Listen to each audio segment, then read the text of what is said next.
This is Dexter from Seat Holt Refrigeration. When you work on semi-hermetic compressors with an oil pump, sooner or later you're going to see a compressor off on oil failure control. So you push the reset button and then you just walk away, right? No, these compressors are thousands of dollars. They're heavy and they're a pain to change. So if you don't correct the issue, the compressor is going to die. And the new compressor you put on will die as well. So here's some things to check before and after checking the reset button. First, check for oil in the compressor. Some compressors have two sight glasses. Make sure they agree with each other. And if it's a rack, make sure there's oil in the reservoir. If it has an oil float or an OMB control, make sure it feeds oil when the compressor's running. The compressor will also trip oil failure if it fails to start. Check the contactor points and check for shorts to ground or a trip breaker. Put your low side gauge on the suction side and close the valve most of the way. Put another low side gauge at the oil pressure fitting and then try and restart the compressor. If it's noisy on startup, it might be full of liquid. Shut the suction valve off completely and bump the compressor a couple times to try and pump the liquid out. If it starts okay, open the suction valve and let it run. Look at the oil pressure gauge reading. Subtract the pressure on the low pressure gauge and that's your net oil pressure. Most compressors trip off below 10 pounds or so after 90 to 120 seconds.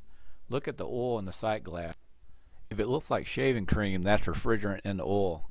Look for flooding at the compressor by checking superheat at the suction line. You should have 20 degrees superheat or more at the compressor.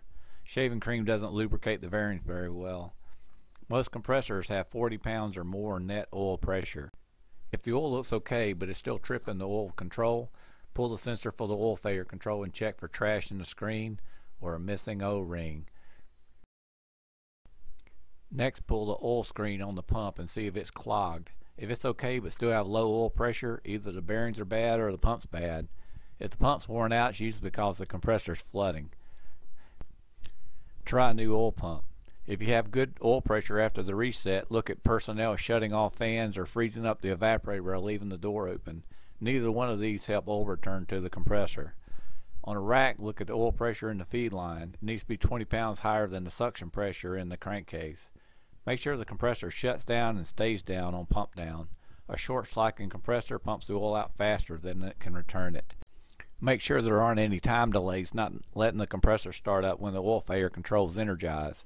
And when all else fails, if you're watching the oil pressure and it's okay, but still trips off, replace the control.